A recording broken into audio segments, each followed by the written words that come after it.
That's because this is where the actual history of the word Baphomet comes from. People today think that the Knights Templar were being accused of worshiping Baphomet, but in reality what happened is that the Templars were being accused of worshiping Mahomet. This was one of the tactics that they used in order to persecute, smear, and also torture and sentence to death the Knights Templar. It had nothing to do with the depiction that we see today of Baphomet, because that image didn't even exist until Eliphas Levi. And this is why I teach so heavily about how important words are and their etymology, as well as different cultures and how they pronounce things. Because there was people who could not physically pronounce the word Ma'amat, so their phonetic would force them to say Bahamat. But the Knights Templar were being accused of being Mohammedan converts. And then some people said that they were worshiping a goat-headed effigy, but in reality, what they were accused of was worshiping an idol of a human head. And some legends actually say that it may have been John the Baptist's head, as the head was depicted with a large beard and long hair. And then, of course, over the span of time, the evolution of words and definitions and etymology and even languages, people were basically starting to use logic of rumor, and then the story turned into what it's known as today.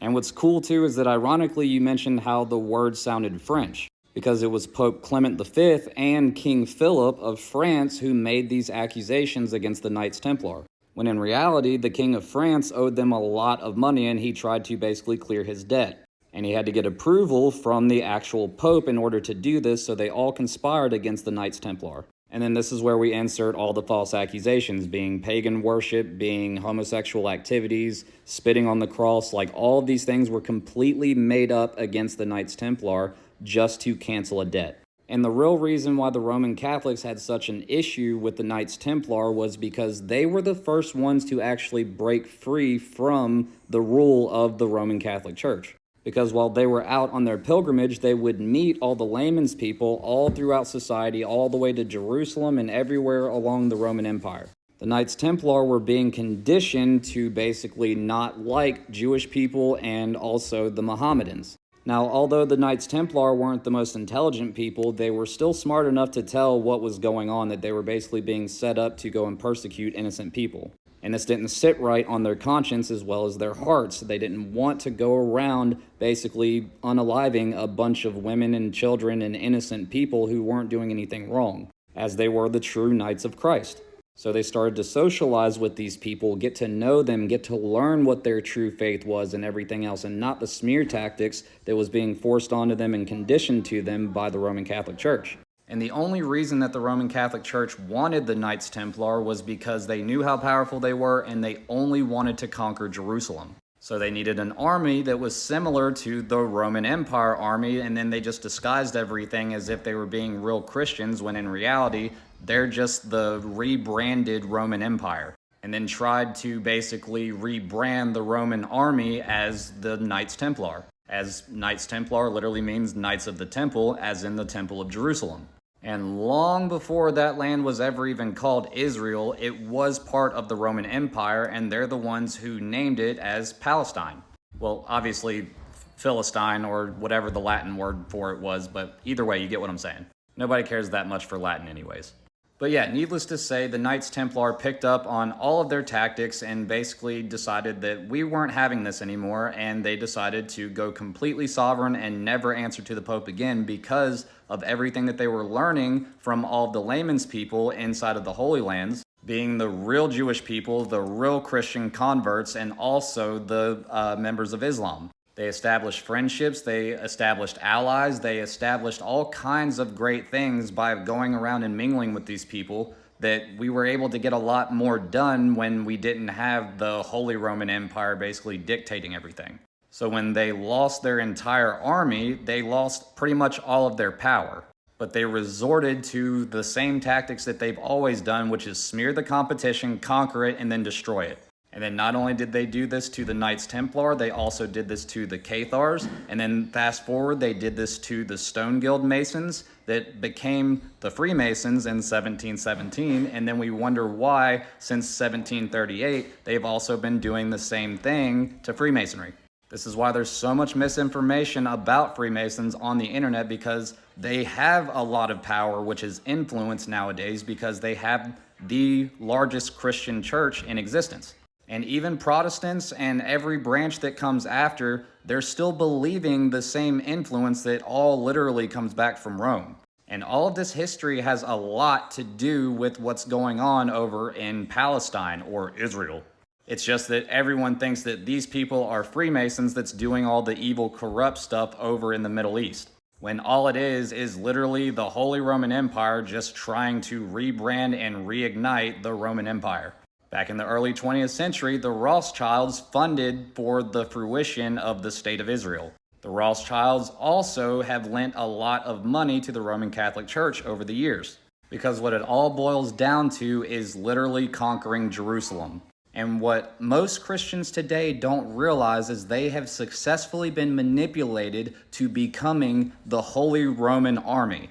They've got normie Christians all over the United States chanting for the bogus state of Israel and completely going against the Palestinian people because of the same tactics that they have always used: smear, conquer, defeat.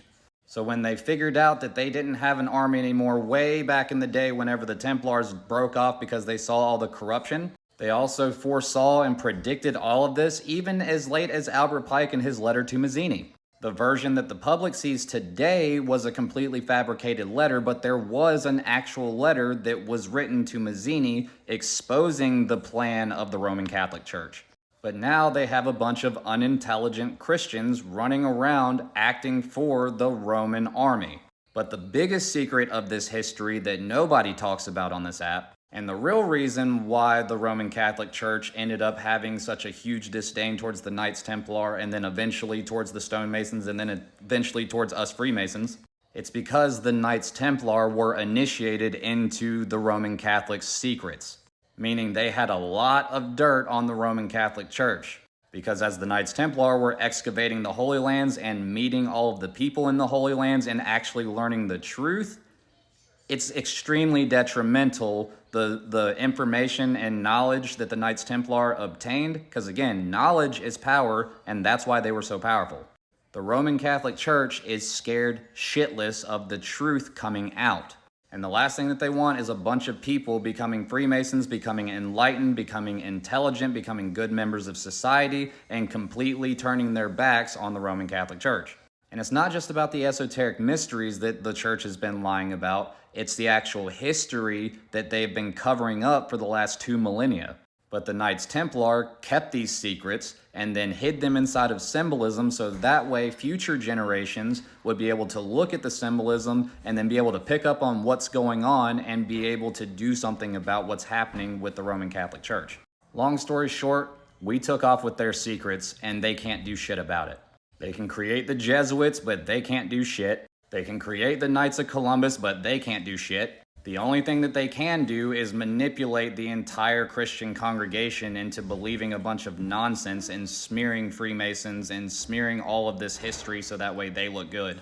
But I can't stress this enough. The Knights Templar, including the high-ranking Templars that were basically next to the Pope and guarding the doors whenever they were having their secret meetings, part of the secret meetings, overheard many conversations that nobody else was supposed to hear. It's not much of a shocker that the Roman Catholic Church goes into straight panic mode, because not only did they just lose their power, but every bit of information that just left with the army, the Knights Templar, is information that can literally cause the foundation of the Roman Catholic Church to crumble.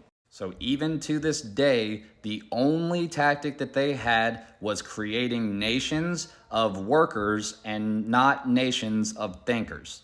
But as you can see, the state that the world is in today, their foundation is crumbling. And I'm talking about the entire establishment. Because the thing is, they know their time is coming to an end, and that's why it's called the end of days, or the end times.